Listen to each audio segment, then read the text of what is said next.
రాష్ట్రంలో అయినా దేశంలో అయినా అధికార ప్రతిపక్షాలు అనేవి కరెక్ట్ గా రాజకీయాలు చేస్తే థర్డ్ ఫ్రంట్ కి అనేది అవకాశాలు చాలా తక్కువగా ఉంటాయి. ఆ మధ్యన తెలంగాణలో కూడా కేసీఆర్ అప్పుడు థర్డ్ ఫ్రంట్ అనే ఒక నినాదం ఏదో తీసుకొచ్చారు. ఓకే, తర్వాత అది ఏం జరిగింది, పక్క వెళ్ళిపోయిందా, తర్వాత టీఆర్ఎస్ బీఆర్ఎస్ అయింది. ఇప్పుడు వాళ్ళ పరిస్థితి ఏంటి అనేది అది వేరే విషయం. కాకపోతే ఇప్పుడు ఆంధ్రప్రదేశ్ లో కూడా నిజంగా థర్డ్ ఫ్రంట్ కి స్పేస్ ఉందా? తాజాగా ఏబి వెంకటేశ్వరరావు గారు ఒక చర్చ అయితే నడిపారట మేధావులతోటి, కొంతమంది సామాజికవేత్తలతో ఒక మీటింగ్ అయితే ఏర్పాటు చేశారు. ఆ తర్వాత ఆయన చేసిన వ్యాఖ్యలు, వాళ్ళు తీసుకున్న నిర్ణయాలు ఆంధ్రప్రదేశ్ రాజకీయాలను ఎటు తీసుకెళ్తాయి అనేది ఒకటి, లేదంటే ఈ థర్డ్ ఫ్రంట్ అనేది ఆంధ్రప్రదేశ్ లో రాజకీయాలకు ఏమన్నా ఒక దిశానిర్దేశం చేస్తా, ఎందుకు ఈ పరిస్థితి వస్తుంది, నిజంగా ఇలాంటిది కనుక వస్తే ఎవరికి నష్టం, ఎవరికి ప్రయోజనం, ఇది అంశం మీద చర్చించే ప్రయత్నం చేద్దాం. సార్, ముందు అసలు నిజంగా ఆంధ్రప్రదేశ్ లో ఆ స్పేస్ ఉందా? ఒక కొత్త ఫ్రంట్, ఒక థర్డ్ ఫ్రంట్ వచ్చేంతగా ఉందా పరిస్థితి? అవసరమైతే ఉంది. ఆ అవసరాన్ని పవన్ కళ్యాణ్ వదిలేసుకోవడం వలన వచ్చింది ఆ గ్యాప్. యాక్చువల్గా ఇదివరకు తెలుగుదేశం వైఎస్ఆర్ కాంగ్రెస్ పార్టీ రాజకీయం మధ్యన కొత్తగా వచ్చినట్టు పవన్ కళ్యాణ్. కానీ ఆ గ్యాప్ని పవన్ కళ్యాణ్ వదిలేసేయడం వలన స్పేస్ ఉంది ఇప్పుడు. ఎందుకంటే వీళ్ళు ముగ్గురు జట్టు కట్టడం, రెండో వైపున వైసీపీ ఉండటం. ఇప్పుడు ఇద్దరు కూడా ఒకళ్ళనొకళ్ళు తిట్టుకుంటున్నారు తప్పించి ఎవరికి వాళ్ళు అందరు రాష్ట్రాన్ని బాగు చేసామంటున్నారు, కానీ రాష్ట్రం పరుగు ఆగిపోయింది అనే కంటే నెమ్మదించింది. ఆగదు ఎప్పుడు కూడా, నెమ్మదించింది. ఈ నెమ్మదించిన దానికి కారణం ఏంటి? ప్రతీకార రాజకీయాలు. తెలుగుదేశం ఉన్నప్పుడు తెలుగుదేశాన్ని దెబ్బ కొట్టడం కోసం, వాళ్ళ ఆర్థిక మూలాలు దెబ్బతీయడం కోసం అమరావతిని అడ్డుకుని జగన్మోహన్ రెడ్డి కొడితే, ఇప్పుడు జగన్మోహన్ రెడ్డిని దెబ్బ కొట్టడం కోసం వీళ్ళ ఇండస్ట్రీస్ని వీళ్ళు దెబ్బతీయడం, భారతీయ సిమెంట్స్ని తీస్తారా, ఇంకో దాన్ని తీస్తారా, వీళ్ళు ఇబ్బంది పెట్టడం, ఇది జరుగుతుంది. పారిశ్రామికవేత్తలు ఆంధ్రాలో పెట్టుబడి పెట్టాలంటే ఇద్దరిని ఆమోదయోగ్యంగా ఉండటానికి అవకాశం లేకుండా పోతుంది. రెండవది, స్థానిక ఎమ్మెల్యేలకి విచ్చలవిడైపోయింది. వాళ్ళు చివరికి లోకల్గా ఉన్నటువంటి ఇండస్ట్రీ వాళ్ళని, మా మనుషుల్ని నీకు ఇస్తాము, నువ్వు వాళ్ళతో ఉద్యోగం ఏం చేయించుకోబాకు, చేయించుకుంటానంటే చెప్పు, వాళ్ళు వచ్చి కంపెనీలో పెంట చేస్తారు. లేదా వాళ్ళకి నీ జీతాలి, నువ్వు జీతమి, ఓ 25 మందో 50 మందికో, వాళ్ళు నాయనకాలు తిరుగుతుంటారు. ఇట్లాంటి రాజకీయాలు కూడా కొన్ని వచ్చినాయి కదా బయటికి వివిధ ప్రాంతాలు. లేదా మైనింగ్, ఒక ఏది రా మెటీరియల్ తీసుకుని దాంతో ఐరన్ ఓవర్తో ఐరన్ తయారు చేసేదో, లేకపోతే ఇంకోటో ఫ్యాక్టరీలు ఉన్నాయి అనుకోండి, వాటిట్లలో ఆ మైనింగ్ తవ్వుకోవడానికి వీలు లేకుండా గొడవలు పట్టడం. చివరికి ఇదివరకు నాకు బాగా గుర్తు, ఇబ్రహీంపట్నం VTPS దగ్గర ఆ బూడిద బయట పారబోస్తారు, మనం తెచ్చుకోవచ్చు, ఎంత కావాలంటే అంత తెచ్చుకోవచ్చు. మాకు అప్పుడు ఇంటి దగ్గర మొత్తం వరద, ఇదే మట్టి రోడ్లు ఉండే, ఆ నీళ్ళన్నీ ఇబ్బంది పెడుతుంటే నేనే 2 లారీలు, లారీకి అయ్యే ఛార్జీ వరకు పెట్టుకుంటే అక్కడి నుంచి లోడ్ చేసి పంపించారు, ట్రాన్స్పోర్టేషన్ వరకు పెట్టుకుంటే. అట్లాగే తెప్పించి పోయించా నేనే ఒక 3 లారీల ఇది వీటిని, ఆ బూడిదని, యాష్ని, ఫ్లై యాష్ని. ఇప్పుడు అవి కూడా డబ్బులకు అమ్ముకుంటున్నారు. అది విచిత్రం. ఎట్లాగా? సదరు కరెంటు కంపెనీ వాడే వీళ్ళకి డబ్బులు ఇవ్వాలట, అది లారీలో ఎత్తిపోసినందుకు మళ్ళీ లారీ వాడి దగ్గర డబ్బులు తీసుకుంటారట. ఇలాంటి విచిత్రమైన పరిస్థితులు వచ్చేసినాయి ఆంధ్రప్రదేశ్లో. ఇంకోటి, అవినీతి. ఒకప్పుడు చంద్రబాబు నాయుడు 2004కు ముందు బాబు అంటే అవినీతికి చండశాసనుడు, ఉచ్చపోయించాడు ఒక్కొక్క ఉద్యోగిని. చిన్న తప్పు చేస్తే దొరికిపోతామన్న భయంతో వణికిపోయారు ఆ రోజున. ఇవాళ రోజున వాళ్ళ దగ్గరికి వెళ్ళి నుంచోవాలంటే డబ్బులు ఇచ్చేవాడు వనకాల్సి వస్తుంది. వాళ్ళు ఎక్కువ అడగకుండా ఉంటే చాలురా దేవుడు అని చెప్పి ప్రార్థన చేయాల్సి వస్తుంది. లంచం లేకుండా పని జరగట్లా. ఇది చంద్రబాబు నాయుడు టైంలో లంచాన్ని కంట్రోల్ చేస్తే, రాజశేఖర్ వచ్చాక లంచాలు మళ్ళీ బిగినాయి. అయితే రాజకీయ నాయకుడు రికమెండ్ చేస్తే ఆగేవాళ్ళు, వాళ్ళకి వరకు ఫ్రీగా చేసేవాళ్ళు. ఇప్పుడు రాజకీయ నాయకుడు కూడా రికమెండ్ చేసినా కూడా డబ్బులు అడుగుతున్నారు. అక్కడ ఏ స్థాయిలో ఉందంటే, ఆ నాయకుడితో చెప్పించుకున్నావు కదా, సరే మేము ఏదో కొర్రి చెప్తాంలే, మేము చూసుకుంటాంలే అనే స్టేజ్లో ఉన్నారు. చివరికి రాజకీయ నాయకుడు కూడా లంచం ఇస్తున్నాడు ఉద్యోగికి. కాకపోతే మన దగ్గర నుంచి 100 తీసుకుంటే వీళ్ళ దగ్గర నుంచి 25 రూపాయలు తీసుకుంటాడు. దాంతోపాటు ఆ వ్యవహారంలో ఎంత ఏడిపించాలో అంతా ఏడిపిస్తున్నారు. అంటే అధికార పక్షంలో ఉంటే కూడా ఇక దబాయించి ఎవడన్నా పని చేయించుకోగలుగుతారంటే 0.001% ఉంటున్నారు. మిగతాదంతా లంచం, అవినీతిమయం. మనం ఇవాళ ప్రభుత్వ కార్యాలయానికి వెళ్తే పనికి డబ్బులు లేకుండా జరగదు. ఇప్పుడు రాజశేఖర రెడ్డి టైంలో అది జరిగితే చంద్రబాబు రెండోసారి వచ్చినప్పుడు ఉద్యోగుల విషయంలో చూసి చూడనట్టు పోయాడు. జగన్మోహన్ రెడ్డి అలా పెరిగిన అవినీతిని నియంత్రించడానికి తీసుకొచ్చిన వ్యవస్థ ఈ సచివాలయ వ్యవస్థ, వాలంటీర్ వ్యవస్థ. డబ్బులు లేని పరిస్థితికి వచ్చింది, మళ్ళీ లంచం లేని పరిస్థితికి వచ్చింది. మళ్ళీ ఇప్పుడు లంచం విచ్చలవిడైపోయినట్టు పరిస్థితి. ఒకప్పుడు ఏ లంచాలనైతే నియంత్రించిన హీరోనో చంద్రబాబు, ఇవాళ అది అతి పతాక స్థాయికి తీసుకెళ్లిన సందర్భం ఇది. ఇలాంటివన్నీ పబ్లిక్లోకి వెళ్ళేటప్పుడు సహజంగా ఓ మంచి పాలన కావాలని కోరుకుంటారు కదా. ఈ మంచి పాలన అనేటటువంటి ఆల్టర్నేటివ్ ఎవరున్నారు అంటే ఏబి వెంకటేశ్వరరావు గారు లాంటి వాళ్ళు అంత కాదు నాకు తెలిసి. అది ఏ టీము బి టీం లాగానే ఉంటుంది. ఆయన వీళ్ళు చెప్పేటటువంటిది మంచి, దాన్ని ఏమంటారు మనం వీళ్ళని ఎలాగనొచ్చంటే క్రౌడ్ పుల్లర్స్ కారు వీళ్ళు, కానీ ప్రెషర్ గ్రూప్గా పనికొస్తారు. విమర్శించడం కాస్త కన్స్ట్రక్టివ్గా వాళ్ళు మాట్లాడితే కొంచెం, అంటే శంకర్లోపు తీర్థం పోస్తే ఎట్లాగో అట్లాంటిది అనమాట. ప్రెషర్ గ్రూప్గా పనికొస్తారు. ప్రభుత్వం ఇప్పుడు ఏదన్నా తప్పు చేస్తే ఆ తప్పుని వైసీపీ ఎత్తి చూపెడితే ఆ ఎత్తి చూపెట్టినందుకు వాళ్ళు వాడు వేస్ట్ గాడు అంటారు. వీళ్ళు చెప్పినా కూడా ఒప్పుకోరు పబ్లిక్, తటస్థులు. సరే వైసీపీ వాడు అదే ఒప్పుకుంటాడు, టీడీపీ వాడు ఇదే ఒప్పుకుంటాడు. తటస్థులు ఒప్పుకోరు, ఒప్పుకోకుండా ఉంటది. ఇది పార్టీ కాబట్టి, రాజకీయం కాబట్టి. అదే ఇదే వీళ్ళు ఉన్నారనుకోండి, ఇప్పుడు ఇదివరకు జయప్రకాష్ నారాయణ గారు మాట్లాడితే ఒక విశ్వసనీయత ఉంటుంది. ఆయన ఇప్పటికైనా సరే ఆయన మాట్లాడితే కొంత అవగాహన ఉంటుంది, డీటెయిల్డ్గా మాట్లాడతారు. అట్లాగే ఇప్పుడు ఆ ప్లేస్ లోకి ఏపీ గారు వచ్చారు. అది అంత మించి తేడా ఏం లేదు. కానీ నిజంగా కొన్ని రాజకీయ పార్టీల్లో, అంటే వైసీపీలో కానీ కూటమిలో ఉన్న రాజకీయ పార్టీల్లో కానీ అసంతృప్తులు ఎవరైతే ఉంటారో వాళ్ళకి ఇప్పుడు ఒక షెల్టర్ అవసరమా? ఇప్పుడు ఈ కొత్త వేదిక, ఈ ఫ్రంట్, అటువంటి వాళ్ళకి ఒక షెల్టర్ ఇస్తుందా? పనికిరాదండి. అంటే ఇప్పుడు కాంగ్రెస్ ఉంది, ఆ లెక్కనైతే కమ్యూనిస్టులు ఉన్నారు. వీళ్ళు అంత పెద్ద ఇది కాదు, వాళ్ళకు వచ్చే ఓట్లలో పావు వంతు కూడా వీళ్ళు సాధించలేరు. నేను చెప్పినట్టు వీళ్ళు భవిష్యత్తులో ప్రెషర్ గ్రూప్ గా పనికొస్తారు. అంతకు మించి వీళ్ళు రాజకీయ పార్టీ పెట్టిన వేస్ట్ నన్ను అడిగితే. కేఏ పాల్ పార్టీతో పోటీ పడాలి, అంతకు మించి. పక్క విజయసాయి రెడ్డి గారు ఏదో కొత్త పార్టీ పెడతాను అంటున్నారు, ఇప్పుడేమో ఇక్కడ ఒక ఫ్రంట్ అంటున్నారు. అంటే వీళ్ళందరికీ అంత స్పేస్ కనిపిస్తుందా ఆంధ్రప్రదేశ్ లో? దానివల్ల ఇలాగా కొత్త కొత్త పుట్టుకొస్తాయా రేపు ఎన్నికల దగ్గర? సహజంగా ఒక హైరార్కీ అనుభవించిన వాళ్ళకి ఓ సమస్య ఉంటుంది. ఇప్పుడు మనం రోజు పోయే కొద్దీ జరిగే మార్పులకు ఒప్పుకోవాలి. ఇప్పుడు నేనున్నాను, మీకు తెలుసు నా కెరీర్ ఏంటనేది, ఆఫీసులో ఎట్లా ఉంది నా స్టేటస్, ఏ స్టేజ్లో ఉండేది, ఇదంతా చూశారు కదా మీరు. నా క్యాబిన్ ఏంటి, ఇదంతా కూడా. ఆ తర్వాత వచ్చిన ఛానల్ ఏపీ 24/7 లేకపోతే ప్రైమ్ 9లోనే చూశారు ఎట్లాగనేది. ఇప్పుడు కాలం మారింది, మారినప్పుడు ఆ పేపర్లు, ఆ టీవీలకి వాల్యూ లేదు అని నేను అనుకున్నాను. ఇప్పటికి కూడా వాటి కోసం ఎంపర్లాడే వాళ్ళు ఉన్నారుగా. ఏది మనం 10 మంది, నేను రిపోర్టర్, నేను జర్నలిస్ట్ అని గర్వంగా చెప్పుకోవడానికి అన్నట్టుంది. అక్కడ సమాజం విలువిస్తోందా లేదా? మనం సమాజంలో ఆ విలువ తేడా వస్తున్నప్పుడు యువతలకు వచ్చేసి మనం ఇప్పుడు ఆ స్టేటస్ మనం ఇక్కడ మెయింటైన్ చేయలేము. ఇప్పుడు మన ఆఫీస్ ఉంటుంది, మన క్యాబిన్ ఉంటుంది, కానీ ఒక దీని లెక్కన ఉండదు కదా. ఇప్పుడు నాలాంటోడు ఉన్నాడు అనుకోండి, ఈనాడులో పని చేయడం అంటే అది ఒక 10 అంతస్తుల బిల్డింగు, లిఫ్టులు, గిఫ్టులు, స్ట్రేచర్ చూసాం. ఆ తర్వాత సిటీ కేబుల్ అంటే అపార్ట్మెంట్ లో ఒక ఫ్లాట్ లో ఆఫీసు. చాలా మంది అదే ఎక్కిరించారు. ఏంద్రా నువ్వు ఆ స్ట్రేచర్ లో చేసేదంటే ఆ బిల్డింగ్ ఏమన్నా ఆస్తే అక్కడే పని చేశా, అక్కడ వచ్చిన ఇది ఇక్కడ ఇది అనుకున్నా నేను. కాబట్టి నా కెరీర్ లో నేను పనిచేసింది స్టేటస్ కోసం అనుకుంటే, ఇప్పుడు టీవీ 9లో చేసిన వాళ్ళు వెళ్ళి జెమినీ న్యూస్ లో దిగుతామా లెక్క ప్రకారం? కానీ మనం ఇందులో జీరోగా ఉన్న దాన్ని పైకి తీసుకెళ్తే మన పేరు మనకుంటది అనుకున్నాం, అంతే తప్పించి టీవీ 9 బ్రాండ్ తో నువ్వు అది ఎందుకు వెళ్ళిపోయావు అంటే, టీవీ 9లో ఉన్నప్పుడు నేను అందులో సాధించాల్సిన వరకు సాధించేసా, సీనియర్ ప్రిన్సిపల్ కరెస్పాండెంట్ దాకా చేశా.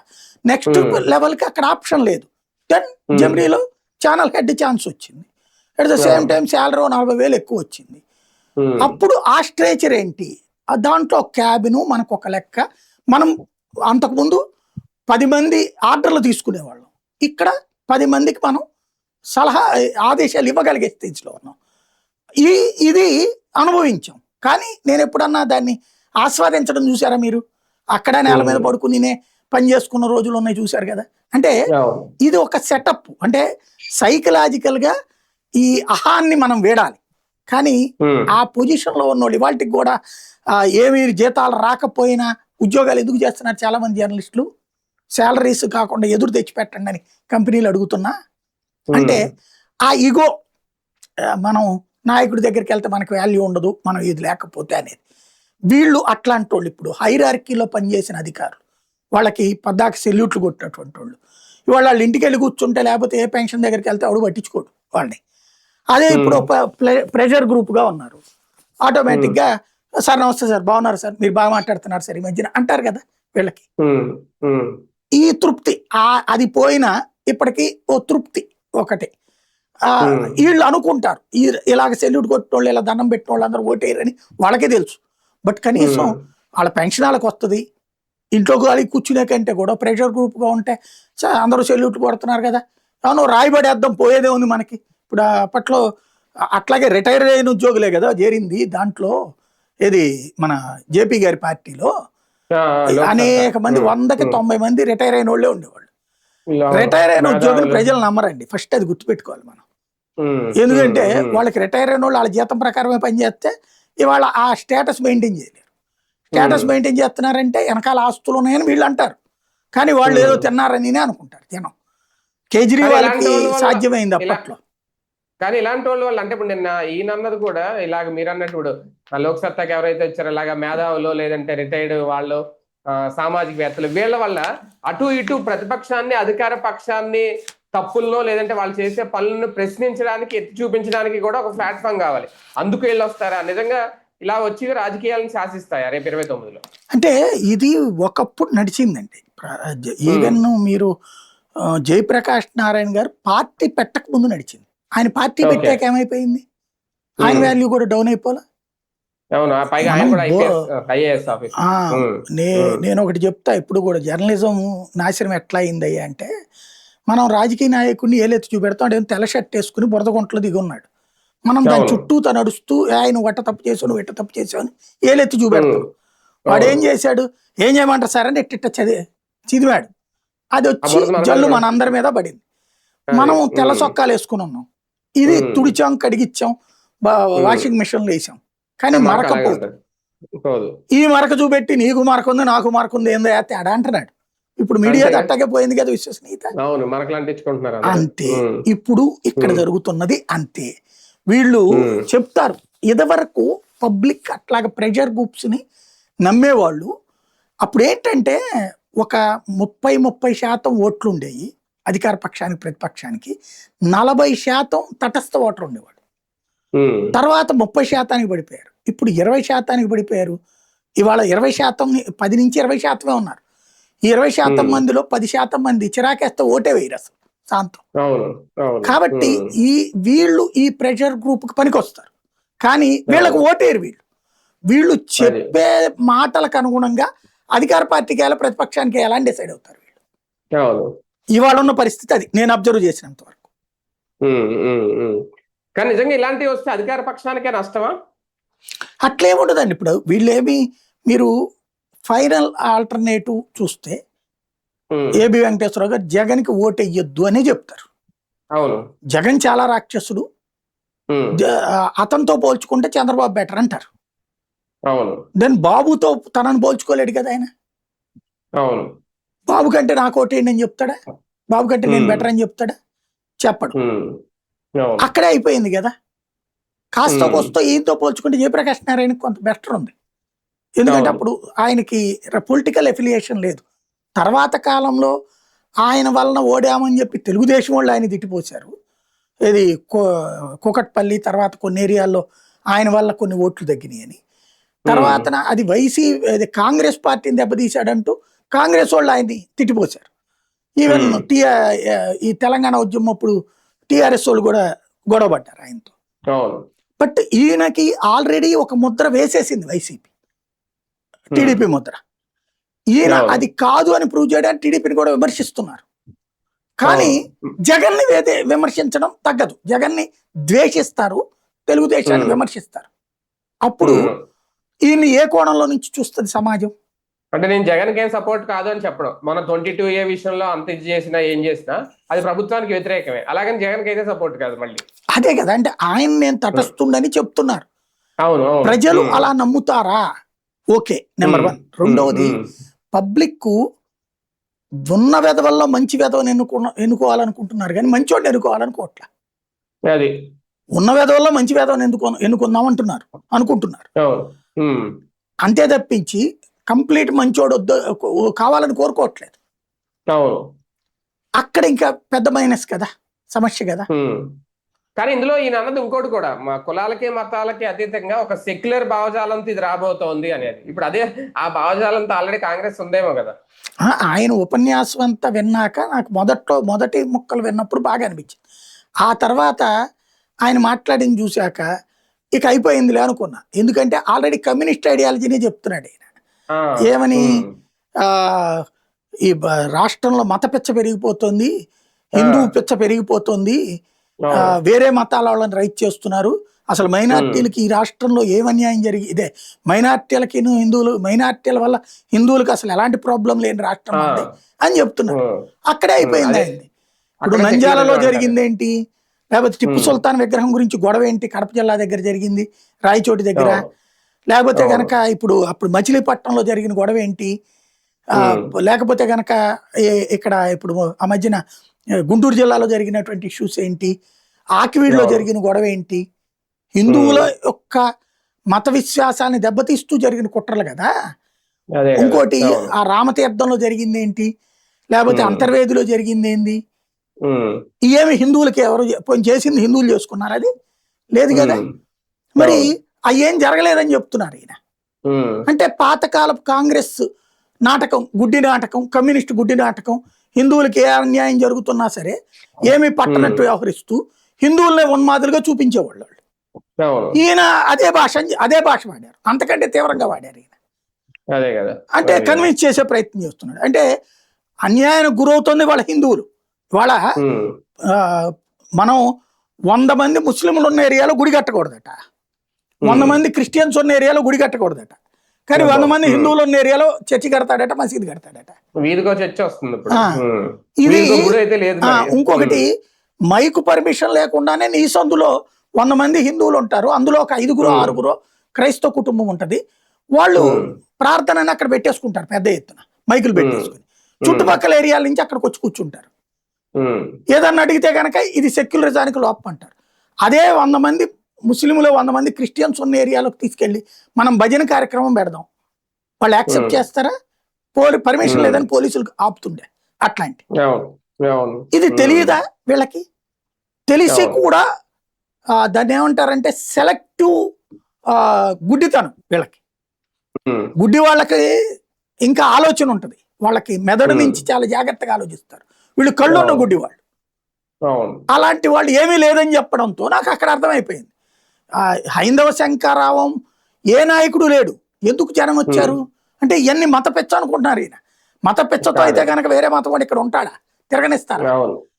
ఇక్కడ సఫర్ అవుతుంది హిందువు, పట్టించుకోవట్లా మనం ఇవాళకి కూడా. మనం ఏదో ఏసీ రూముల్లో కూర్చుని ఏమీ లేదనుకుంటే గ్రౌండ్ లెవెల్లో జరుగుతున్నటువంటి తెలిస్తే అర్థమవుతుంది. రైట్, చూద్దాం. మొత్తానికి నిజంగా ఆంధ్రప్రదేశ్ లో స్పేస్ ఉందా, కొత్త పార్టీనో లేదంటే కొత్త ఫ్రంట్ వచ్చే పరిస్థితి ఉందా? ఈయన చెప్తున్నది అయితే ఒకటే, భావ స్వేచ్ఛ అలాగే ప్రజాస్వామిక విలువలను కాపాడే విధంగా ఒక వేదికకి తీసుకురాబోతున్నాం అని. మరి ఎంతవరకు అది ఏపీ రాజకీయాల దిశను మారుస్తుంది, అసలు ముందు నిలబడగలుగుతుందా లేదా, ఎవరికి నష్టం ఎవరికి ప్రయోజనం, వేచి